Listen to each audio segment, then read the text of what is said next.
Hey folks, welcome to today's Omnichannel workshop. I am your host, Cody Stover. I'm on the marketing team here at Customer.io. We are super fortunate and happy to be co-hosting this webinar with our friends over at Lob. And we're going to be talking about email and direct mail in tandem today, and specifically how to use it to acquire and retain customers. So we're super glad to have you here. Let's take a quick step backwards and meet today's speakers. So first and foremost, super happy to have Summer Hanlon here from the Lob team. Summer, kind of give us a quick rundown on what your role is at Lob and what does Lob do to help companies acquire and retain customers? Absolutely. So my title is technically industry expert or expert in residence. It just basically means that I've worked in and around direct marketing for a little more than 20 years, which definitely gives people an idea of my age, which is lovely. And I've worked on both the client side and on the agency side. And I really specialize in omnichannel strategy, effective creative analytics. And so while I've done a bit of a 360 tour, it's really lovely to now work with a tech-focused company like Lob, so I can share that expertise with not only my fellow employees, but also our customers. And then I'm wondering, Cody, while I go through, yeah, exactly. So just to share a little bit about Lob, and I'll keep this pretty brief because we have a lot we want to cover today. So Lob has an 11-year proven track record of driving world-class automated direct mail. We have over 12,000 customers, and we support a pretty wide range of business needs and operating models. We sent about 700 million mail pieces last year, and we're on track to send over 1 billion this year. So essentially, a lot of customers put their trust in Lob to ensure their mail is produced at the highest standards, both from a compliance and regulatory standpoint, as well as marketing use cases. So Lob is a technology company at its core. We help you acquire and retain customers by ensuring your campaigns are easily personalized, focused on data-driven results, and that they really resonate in the mailbox by being contextual and really resonate with that target audience. So in a nutshell, our capabilities make everything you do in the digital space now possible in a physical channel. I could definitely go on to talk about our competitive advantages, but I want to close out the slide to say that our customers really love the ability to integrate with any tech stack, including Customer.io, and we'll show you how easy this is later in the workshop. Love it. Thanks so much, Summer. We're excited to tap into your years of experience as we kind of analyze some of these campaigns coming up, but also super excited to introduce Molly Murphy. She's a product manager here at Customer.io. She actually helped launch one of our new products just yesterday and is then making the time to be on the webinar today. So Molly, super excited to have you here. Give us the quick rundown. What is your role at Customer.io? And same thing as Summer was talking about, how does Customer.io help companies acquire and retain? Yeah, absolutely. Excited to be here and excited for all the questions that everyone's going to post throughout our presentation. So I'm a product marketing manager at Customer.io, and my main focus is supporting launches and making sure that we're telling the story to both our customers and our prospects. Most of my experience with direct mail, though, has been at a previous role when I did product marketing in the online gaming industry. So I'm going to be referencing that experience a lot throughout this presentation.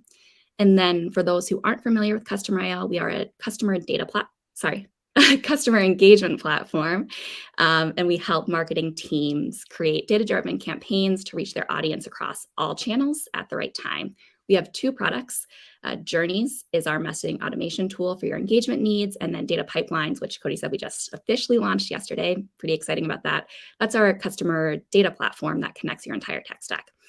We found that the foundation to any successful campaign is having the data that you need and the ability to act on it, and our 2 products make that possible.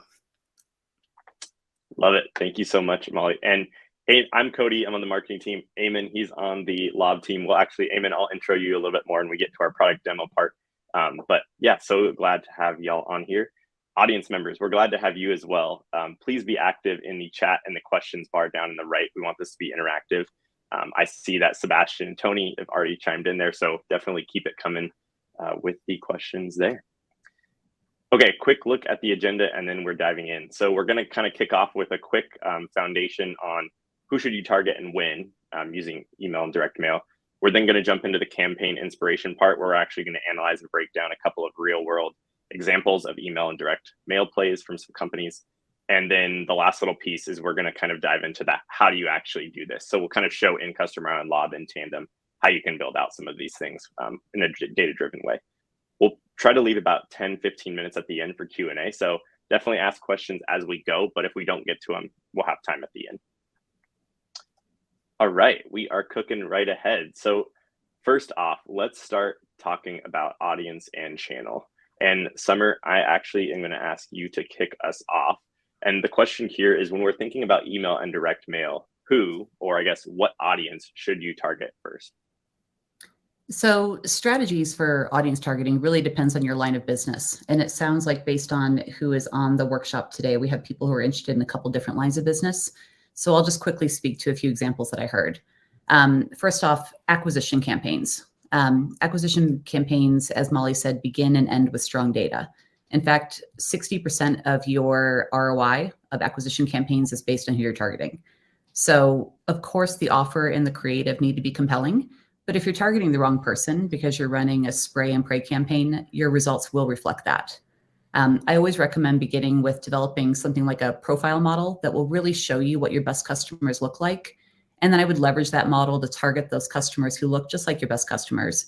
And then really make sure that you take advantage of segmentation and the data that you have based on those known attributes that you also want to measure later. And you can then personalize the content with at least their name. I mean, that's table stakes. But I've also seen brands incorporate lifestyle imagery that resembles a known profile demographic to really make it as personalized as possible based on what you know at the acquisition stage of the journey. Another line of business that I heard that people are really curious about is retention. And this is really the one that benefits the most from segmentation and personalization, because the possibilities are endless. You have so much first-party data on your customers. And to restate what I spoke about earlier, this is true now for both digital and physical tactics, especially when you partner with technology-first companies like Customer.io and Lob.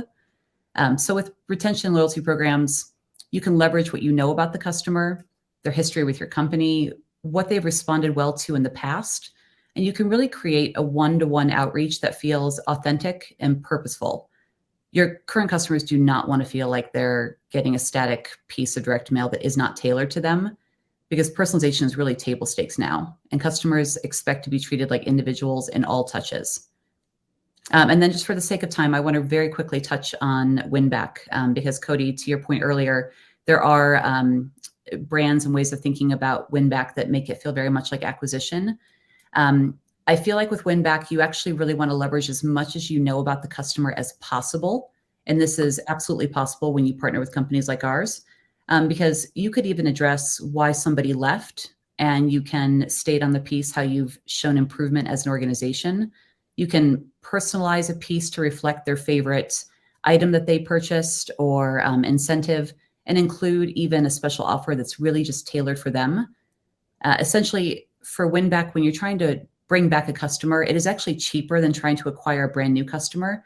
And you really want to make sure you treat them like they were your customer, because they're very savvy. They know when they're being offered something that is less than or equal to your acquisition offer.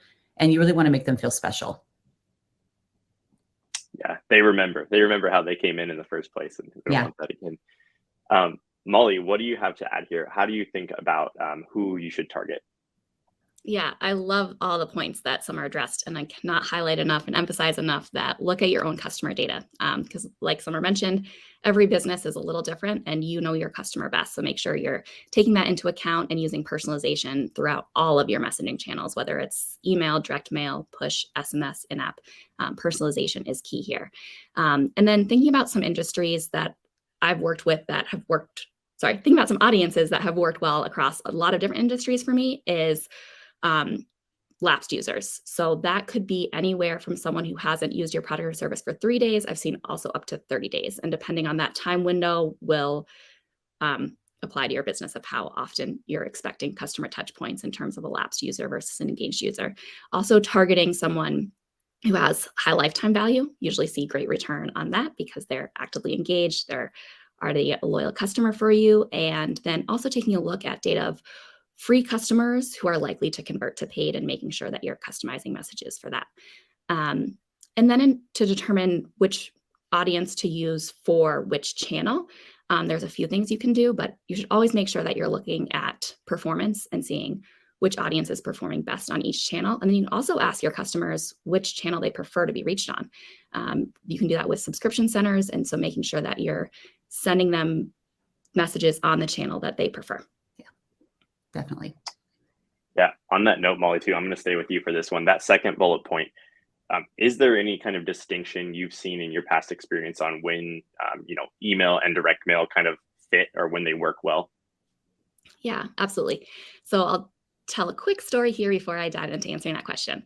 So when I worked in the online gaming industry, we used direct mail for our win back lever. We saw that if customers weren't playing our games for the past 30 days, they weren't really opening our emails either, and we had data to support that. So about once a quarter, we would send a postcard that was really bright, colorful. It was personalized with the game that they were most frequently playing, with some kind of "we miss you" message and a compelling offer like free game credits. And those campaigns performed really, really well. We would get about 24% of our inactive audience back playing games. So because of that experience, I'm a huge fan of direct mail. But so to talk about a few other instances of when to use direct mail versus email. So I love direct mail, obviously, for win back campaigns.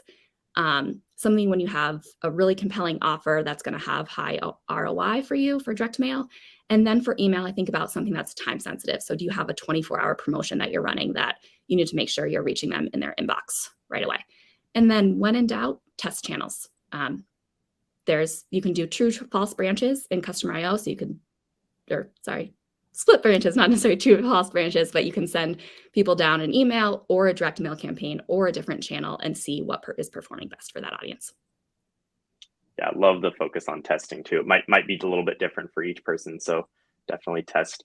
Summer, what would you add to this equation? When do you think people should use email and direct mail? Is there a certain time and place? There's definitely places where each shine.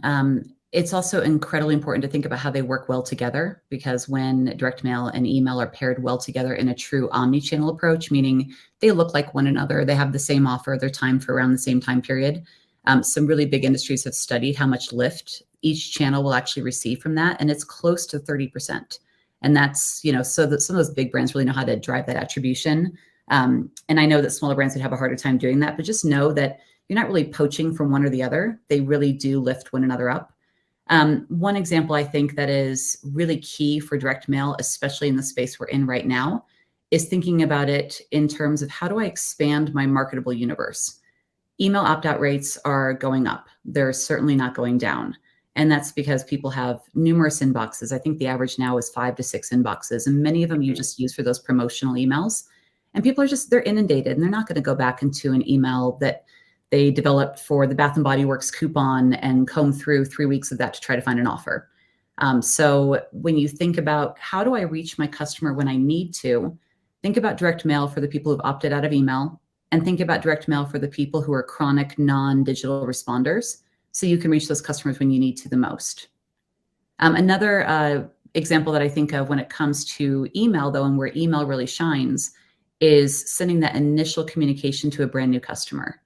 I saw a statistic yesterday that said a recent study found that the lifetime value for customers increased by at least 25% when the first communication reached the customer within 15 minutes of sign up. Direct mail, while it can be incredibly fast when you partner with our companies, cannot reach them within 15 minutes of sign up. So definitely leverage the channel that works the best and let them lift one another up. Yeah, I love that. I'm just thinking of mailers I've recently gotten or inboxes that I have specifically for promotions, and thinking through marketers just needing to know the landscape that you're kind of battling in, and that you're trying to find your way to get that value to them in the right spot. So love kind of those thoughts there. Okay, we've kind of set the foundation here on email and direct mail.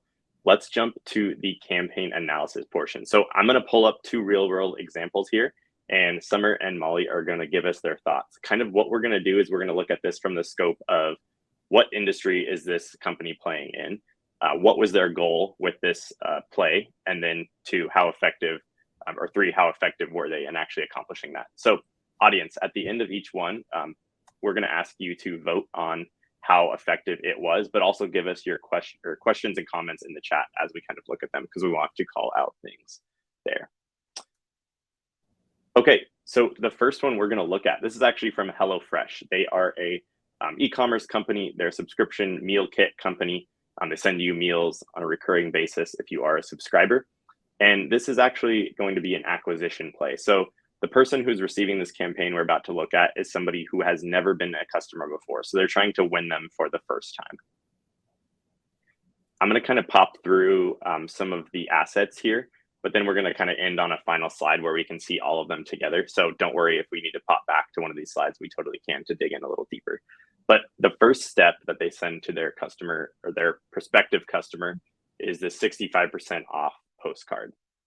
So as you can see there, we got some imagery, we have a promotion code.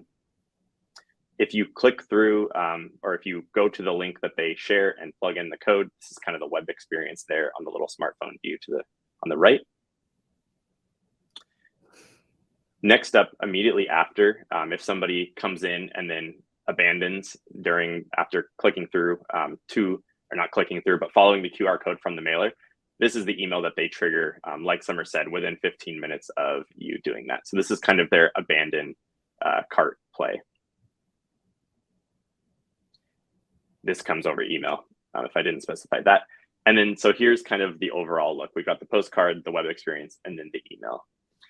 I'm actually going to start, let's see, who we're going to start with here first. I think, Summer, I was going to go to you. Talk to me about kind of those things that we're looking at. What was kind of the goal here, and how effective was HelloFresh at accomplishing what that goal was? I'll put a little disclaimer around this and say I'm a focus group of one, so feel free to disagree with me. So with the direct mail piece, I like their use of the plate imagery of what would actually be delivered. It's very enticing. Good use of the brand color. I like the fact that they are focusing on the offer. But my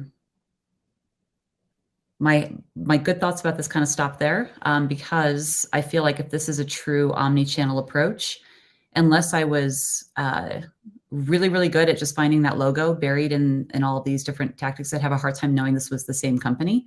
It looks like there's different call outs. One thing says 65% off. The other one says 16 free meals. I don't think as a brand new consumer, you'd know if that was actually the same offer.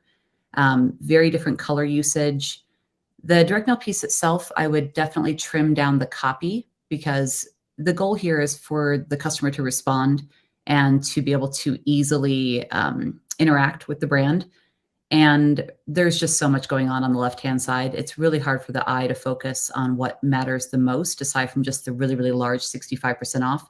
It's also a really long code for them to be typing in. It might be a better use of the space to do a QR code where they could actually just go through and with one click, make that user experience a little bit easier. And so I feel like if they were to, continue down this omni-channel approach, because right now it feels very multi-channel, meaning just a lot of different channels hitting a customer in a short period of time versus making it one experience, I would really focus on trying to tie these items together and make them feel much more holistic, and just make it easier for the customer to understand what you're trying to do. Yeah, I love the differentiation there between multi-channel, hit them with a lot of stuff, omni-channel, hit them with one story there. Yeah. Molly, I'm interested to get your thoughts. I wanted to shout out in the comments. Hudson says, I've got this in the mail and actually used it. Hudson, I would love to hear what you liked or disliked, or what prompted you to go ahead and convert, whether it's through the postcard or the email. Let us know there.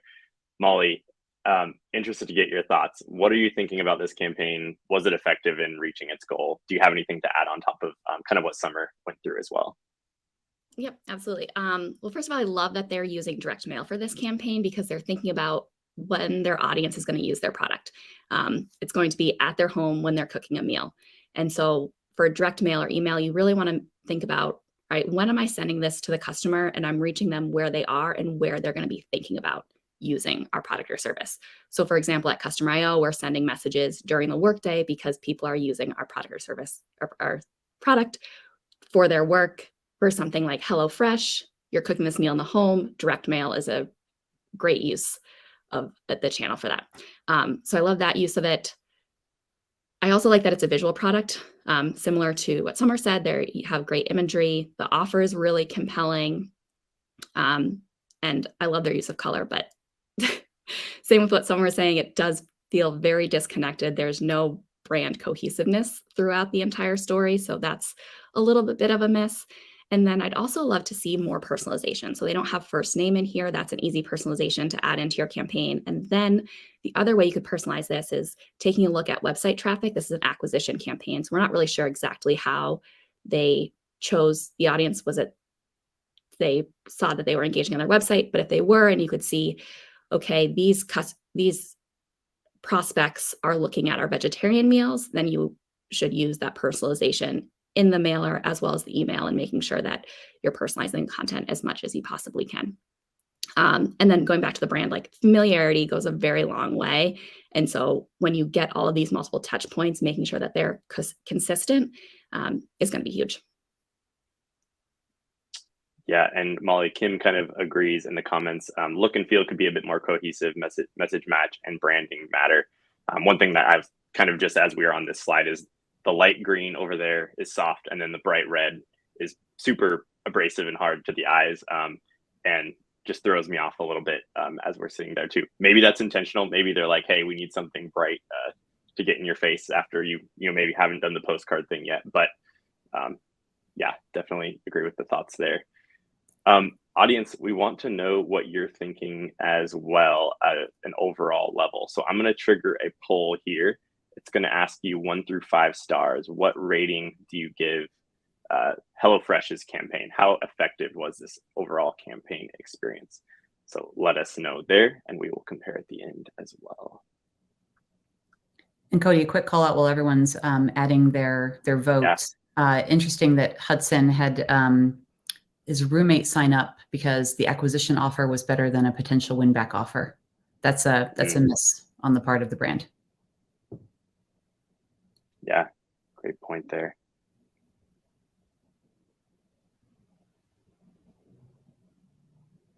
Yeah, and Tony calls out the average mail piece sits in a household for 17 days. Likely a few nights that somebody doesn't want to go through the process of cooking a meal from scratch.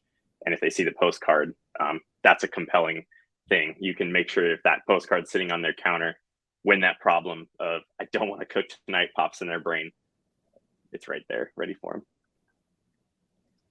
Okay, let's look at our results. So, okay, we got 3 stars was kind of the top vote there. So definitely a few positive things here, but some room for improvement, I think, overall is what kind of we came to as a group. So, all right, let's jump to our next one. So we're actually going to kind of switch gears a little bit here as far as industry and part of the funnel, but we're actually going to look at the American Red Cross's loyalty and retention play. So American Red Cross, they are kind of in the health space, nonprofit space as well. So we're switching industries, and the person getting this campaign is somebody who is an active member and blood donor for the American Red Cross. So we're going to pop here to the first part. So we actually start with an email on this one. So I've kind of also blotted out, I put the little liquid tags for name in a couple spots. That's not because they forgot to populate the liquid. That's just for privacy reasons. I blotted out that part. So here is the first email. It's kind of a reward style email. It's saying, thank you so much for your donations. Here's a gift that you are eligible for, and somebody can either choose to donate or claim. The next step is I think it was a week or two later, this is the mailer that comes after that email. So again, kind of recognizing the same accomplishment as the email did. And then a week later, a week and a half later, I believe it was 10 days, this is the email that came next. So this one is prompting someone to go ahead and sign up for their next appointment at the next blood drive. So we've kind of got 3 steps here, going from email to mailer to email. Okay, and I'm happy to go back to if we want to zoom in on anything, but here we are on this slide. Molly, I'm going to start with you this time. What was kind of the goal here? We're looking at a slightly different use case maybe, and then how effective was the Red Cross at kind of accomplishing it? Yeah, I love that they're thinking about their audience, because someone who's donating blood probably wants a little recognition for the good work that they've done. So I love that they're doing the call out as well as like that personalization. They're showing you've already donated 4 times. This is great. They're using first name. It's just, I love that personalization in there. And that has a tangible offer within the email that you can click right there to claim that sweatshirt. And then the direct mail piece, I can really see the customer putting that up on their fridge and saying like they're celebrating that the good work that they've done, and being able to reference that back as something that's a tangible direct mail piece. So I think all of that is great. And then also having a follow-up to encourage them to keep donating. The one thing I don't really like about the follow-up is there's no personalization at all. I would love to see the use of first name, and then also saying something like, you've donated 4 times. We're excited for that 5th donation. I do like that they called out the exact address and time. Hopefully that was personalized based on where the person lives in their location. And then the other thing that I'd call out is there's not the cohesiveness in terms of the gift across the email and the mailer. The mailer does make sense. It's something that they're maybe not looking for like a quick follow-up of donate next time or claim your gift. It's really a celebration for that customer, but that's something that they could have added to have a stronger conversion rate on that one. Yeah, thanks, Molly. Summer, what do you have to add here? What's your thoughts on what was their goal? How effective were they? This is very on brand for ARC. They always make great use of negative space. They definitely know how to talk to their donor base like people. I love the personalization and the elements of bolding the parts of the email that that matter the most, because it is, you wouldn't think it's a lot of copy, but it actually is. It's a lot of information they're trying to share, so it's easy to scan through it. I also love the fact that they are just giving you a gift. It is not a gift buried in an ask or an offer. Too often brands, I think, take advantage of the thank you sort of message, and then they end with and please buy something else, or here's another discount that you can use by this date. And then it removes the authenticity of the true thank you. ARC always does the thank you very well. To Molly's point, yes, the third touch feels, to me, just from like having worked on the client side of things, this feels like it's a separate team sending a message out in a sweep just to make sure that they check the box. There's an opportunity here to include a QR code if you want to schedule the appointment, even a dynamic store locator map. Definitely an opportunity just to use the person's name to reference how much they've already given, and to thank them again. So while the timing is good, where they're not just trying to bombard you with another ask directly after they say thank you, I do feel like that third touch is missing some opportunities where they could probably get a better conversion if they spoke to the customer or really the donor just like they are. Yeah, great point too. And Dwayne in the comments calls out email logic could have been a little bit better to make text flow for number of blood donations. If you gave 1, you might turn into kind of a weirdish sentence based on that. Yeah, no, making sure your personalization actually adapts to each scenario of what that number might pop up for a certain person. Molly, you kind of called this out of the donate your 5th, or let's, you've given 4, now let's give your 5th, if you call that out, and kind of that final email is a way to kind of drive action. Love any kind of gamification. I'm always a sucker for, ooh, I'm at 4, okay, I want to get to 5. And if you kind of put that out for me, it definitely motivates me to keep going forward. Really quick here before we move on to the voting, I'm curious for Summer and Molly, a follow-up question. How much does the industry matter here, and kind of who their audience is? Like, they're reaching out to people who aren't really customers. They're more like donors, the people who have done something nice for the American Red Cross. How would this change if we were, say, like in fintech, for example? Is sending someone a postcard with no CTA and maybe just saying, hey, nice job on hitting your savings goal, is that a play that's going to have the same effect, or how do you see that kind of being different? I'm happy just to add something really quickly. If it comes to fintech, I think I wouldn't send a postcard. Anything within financial, if I want to reference anything that's being done, it needs to be sent in an envelope for PII purposes.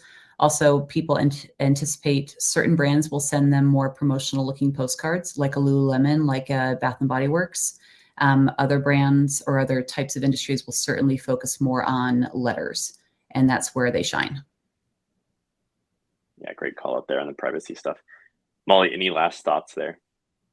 Yep.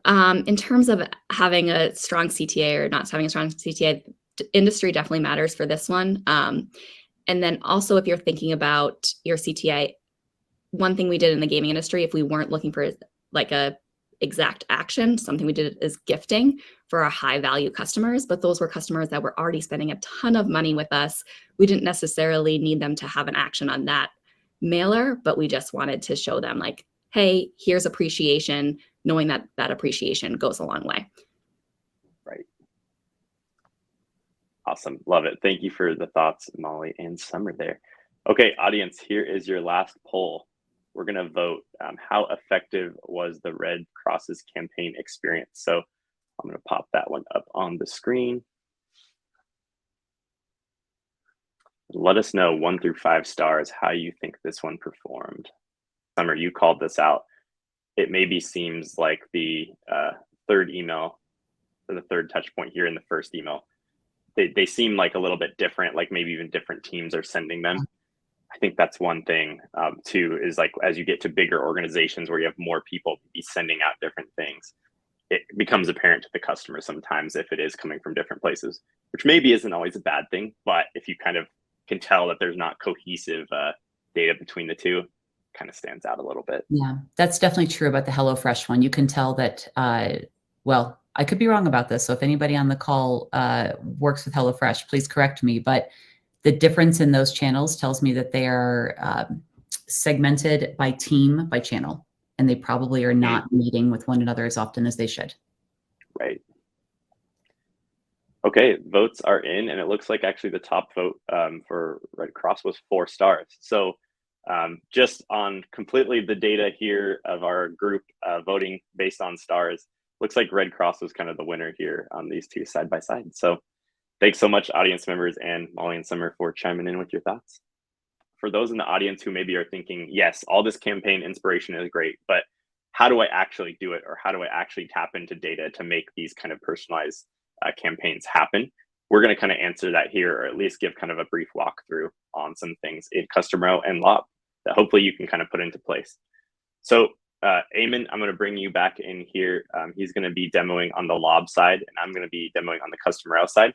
But before we share a screen and kind of go into that example workspace, I just wanted to call out, we're going to be using a fake company today, Fluently.io. Imagine this is an e-learning company that allows you to learn Spanish, Arabic, French on different language learning paths. So everything that we look at today, completely fake, fictional user data as we get in there.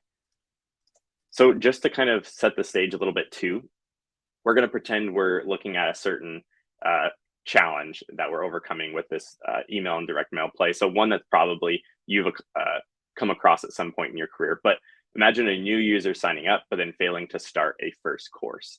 So if you're, again, in the fintech industry, maybe this is somebody who has started an account, but they never added funds to their account. If you're in a SaaS or product-led growth company, maybe this is somebody who created a free account, but they've never taken that first step towards adopting that key feature. So we're trying to get somebody to activate towards something. Okay, so to kick us off, I'm going to share my screen and we're going to start in Customer.io. First off, we're in Customer.io, we're in the dashboard. There's some campaign building tools here.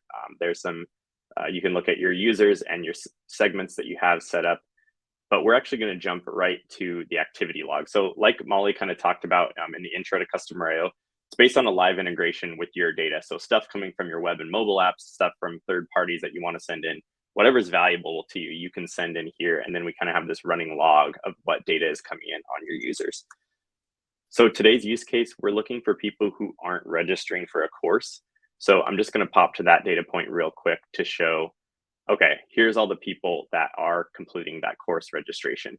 This might look different based on how you name your events and attributes, your data, but we can see people who are taking this action.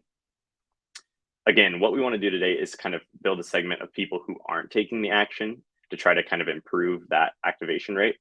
So I'm going to jump over to our segmentation builder. We could create a brand new segment. I've got one kind of started for us here. But this is really where, to Summer's point of, you want to focus on who you're actually targeting, and that's going to make some of the biggest impact.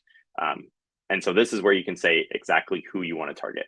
We have people who have completed the sign up event in the last 30 days, but they have not registered for a first course. You can kind of layer on some other stuff too. You can get super granular on what pages they're viewing, maybe if they're a web or mobile user, what other events they're performing. But we're going to start with kind of a simple segment here to just kick us off. So now that you have kind of the who, the next part is how do we engage them? So this is where we're kind of show how email and direct mail overlap. So I'm going to jump into this campaign that I built here called Drive Course Signup. Simple campaign where we have one goal. We're trying to get them to register for a first course. And this campaign is triggered when someone enters that segment we just looked at. So once someone pops in to this campaign, I'm actually going to zoom out for a quick moment. If you haven't been in Customer IO before, this is kind of this spider web is our workflow builder. So this is where you're dragging in here from the left, email actions. You can send in-app messages, push notifications, SMS, and then you can do all kinds of things with data as well. You can update records. You can send webhooks out to other platforms, which is what we're going to look at here in just a second for how we can connect with Lob. But maybe for the sake of this campaign, we're sending them a quick recommendation on courses specific to what subject they're interested in, French, Arabic, English, whatever that language is. And then we're waiting a day. This is where we can kind of start to get more advanced with some of the logic. So we're saying, did they start a course? If they did, great. Maybe we don't need to do anything else to them. They completed this campaign. They started a first course. We're happy. But if they did not start a first course, this is kind of where we can maybe want to take a more of an omni-channel approach. So if they didn't respond to that first email and sign up, here's where maybe you want to incorporate a postcard or some sort of mailer to try to see if you can get them to drive that action through that channel. So we actually have a split here based on what subject they're interested in, whether that's Arabic, Spanish, or French. So we're kind of personalizing it based on what they've already told us they want to do.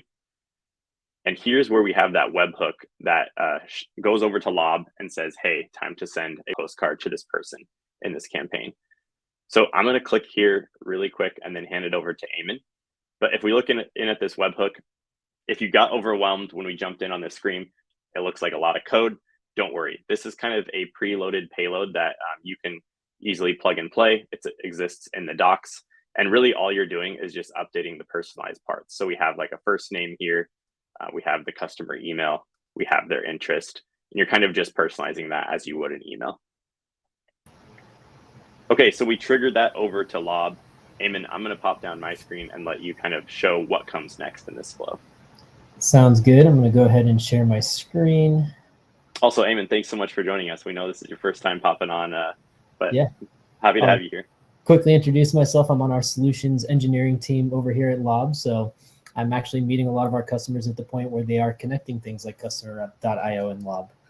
And yeah, so picking up from where that left off, if you just triggered those mail pieces, when you jump into the Lob dashboard, you'll now see that those mail pieces have been triggered. So to jump into some kind of quick examples here, first and foremost, you can see that based on the learning path that that person chose, they're going to get the creative that's relevant for them. So start learning Arabic if you showed interest in the Arabic course, start learning French if you showed interest in French, etc. And then also, as we talked about earlier, you can see that those messages can be personalized. So, this one says Dacia live fluently. Maybe it's showing her again the course that she showed interest in. It might even be giving her a unique QR code. The way that that's handled in Lob is through your ability to templatize. So the idea with Lob is that, similar to a digital channel, you're able to take kind of a basic design and then within that designate text, images, fonts, colors, essentially any aspect of that, and set those to be personalized or unique at the individual mail piece level. And these can be mapped right back to those attributes that you're storing in customer.io. So it makes it really easy to personalize every mail piece that you're sending.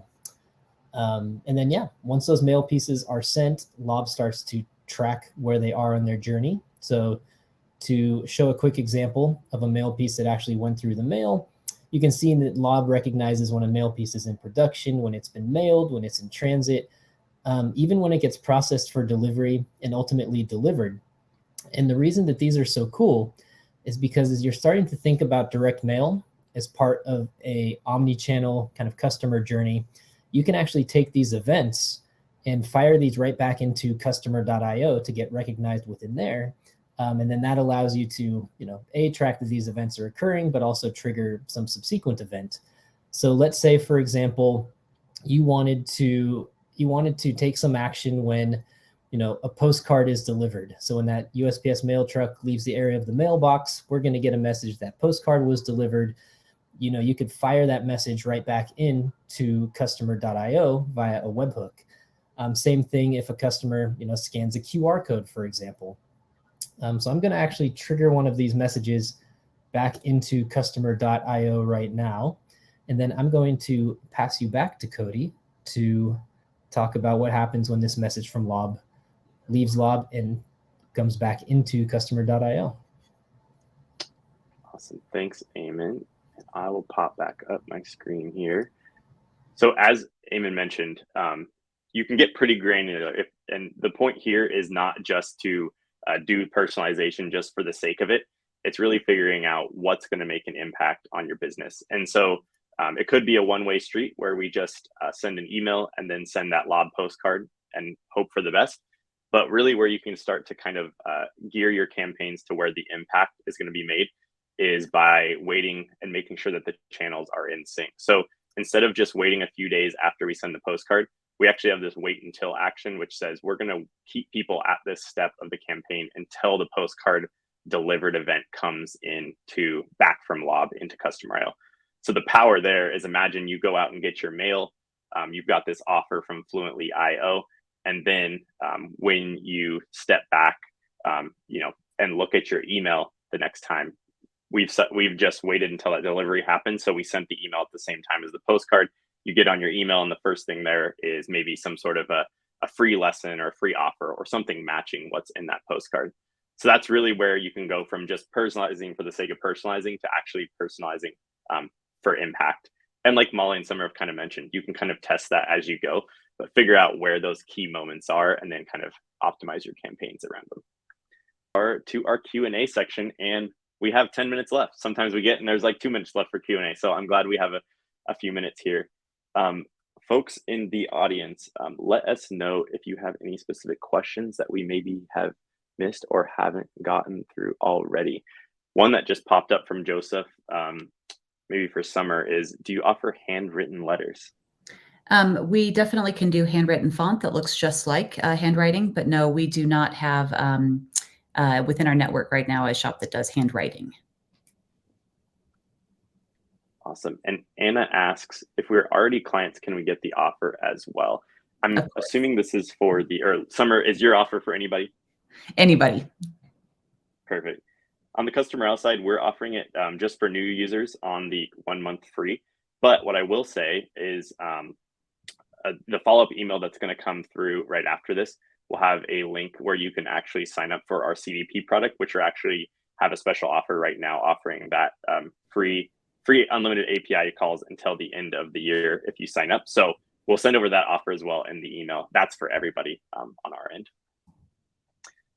Craig asks, does Lob work with nonprofit organizations? Of course. We work with any and all brands that send direct mail. And some of the biggest brands out there that send a lot of mail are actually nonprofits. That's where I began my career, ironically. My first job was with the Nature Conservancy. Wonderful. What about international? Summer, Sebastian asks, is Lob available in Chile? I do not believe so. Eamon, you might be able to speak better to this because we have such a strong partnership with USPS. I think there are a couple areas we can mail to, but I don't believe Chile is in there. So I believe we can mail to Chile, but the mail would originate in the US. So essentially you can mail to pretty much any country in the world. However, the mail will always start with the USPS.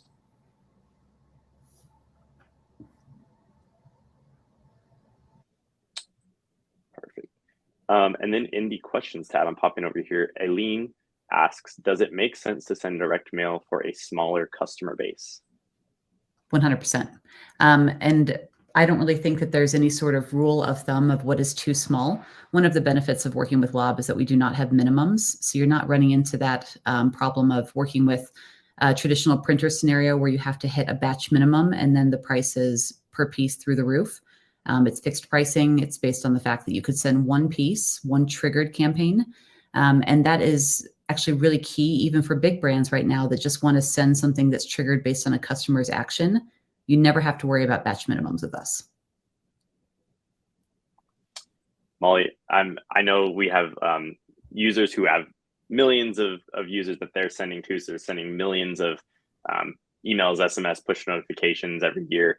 And then there's other folks who maybe are just, to this question, have a smaller customer base and are just sending in the hundreds of messages. In your opinion, how do you kind of figure out, we've talked about in this webinar, when in doubt, test it out, find out where that statistical significance is, and then go from there. But if you kind of are sending to a smaller base, how do you decide what messages or what channels are actually working if you don't have that big data? Yeah, that is a good question, especially when you're starting out. We do have a startup program that we encourage all startups to join that.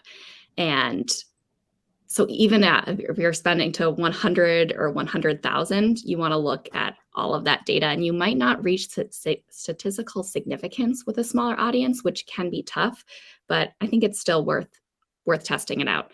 I feel like I'm not fully answering your question, but like no matter what your company size is, you want to make sure that you're sending targeted, personalized messages and testing throughout the entire process. Yeah, sorry for making you say statistical significance on a live webinar. That's always the worst tongue twister to You say stat bring sig. up. Yeah, I've heard folks say a similar thing, Molly, of like test and use the data as you can. Maybe if you're seeing 54% this way and 46% this way, and you've only sent to 1,000 people, and you're like, is that really conclusive? I've heard folks say, don't get slowed down by that. Keep trusting some of the like high impact, high personalization plays and looking for the result, even if it's maybe not that big data set. Yep, absolutely.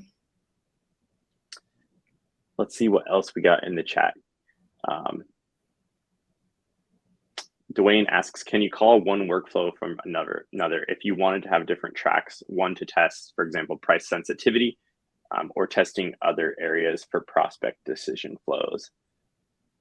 I think, Dwayne, if I'm understanding you right, the answer is yes. So at least in Customer I/O, you can kind of have your workflows interact with each other in the form of events or if things are happening. So for example, if you got to a certain branching point, you could add some logic that says, have they clicked on email in another flow, or have they performed the event like we saw the postcard delivered event? You could kind of make that custom to whatever events you're tracking. So you might have somebody in kind of two different flows at the same time, and you could have logic that says, did they do this thing in that flow or this thing in that flow? Usually the answer is, if you can dream it, you can probably do it. So I'm going to say yes as a broad answer there.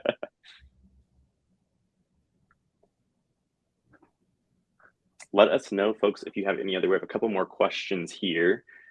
One question that I wanted to bring up that comes up frequently when we do these events is we're not only trying to send the right messages at the right times, but also avoid over messaging your customer. So Summer, I'm curious, like, how many pieces of direct mail should someone be sending? Is there any kind of a top limit where you're kind of over messaging someone? How do you avoid that? So the rule of thumb for direct mail, and this is across industries and has been kind of like a known stat, is 3 touches 2 weeks apart. And the reason you want to do it 2 weeks apart is because the average direct mail piece stays in home for 17 days, which means your consideration window is so much longer than just a pure digital channel. I also just recently learned that it takes on average 8 to 11 touches to get a customer to actually convert or to purchase what you want them to purchase. And this is across all available channels. So when you think about an omni-channel approach of SMS, email, even targeted social, and then of course, direct mail, how do you think about how these work well with each other? I don't think right now that you're going to run too much of a risk of over messaging if you start to encounter a time period where you feel like people are just falling off or opting out or just not responding, then go back and look at the number of touches and see what could be happening there. But right now, everyone's just so busy. We need to make it really easy for the customer to keep your brand top of mind. Love it. Molly, on the digital channel side of things, do you have anything to add there as far as making sure you're not over messaging or making sure you're actually sending messages people want to receive? Yeah, absolutely. So one feature we have in Customer IO is message limits. So then you can set those message limits at the account level and make sure that your customers aren't receiving more than a certain number of messages in a 24-hour period or 72-hour period.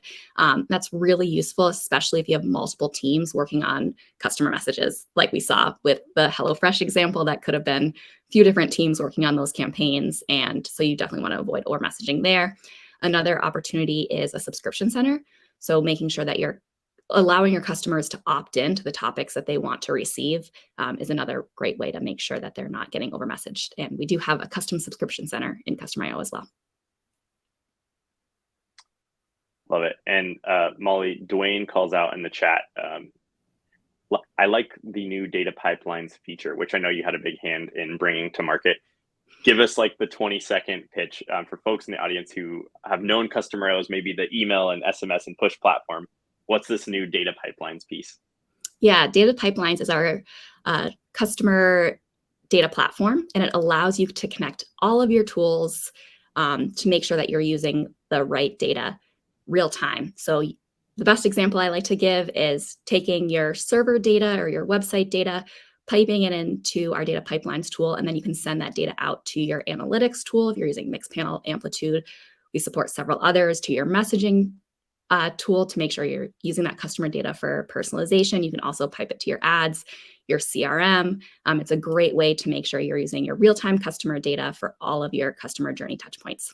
And it's free to use for the rest of the year. So excited about that. And thank you for the call out. Yeah, I think one of the things that when I've worked in integrating two different tools, sometimes the data is in different formats for each tool, even though it's, really you're trying to send the same thing. Maybe first name is different in two different ones. And it's the frustration of how do I get these tools to talk? So I'm excited that data pipelines can help kind of solve that and transform it into the right formats before it sends. Okay, we are at time. Summer, Molly, Eamon, thank you so much for being our lovely guests here and providing so much valuable feedback on the campaign analysis piece. I hope folks got inspiration from that.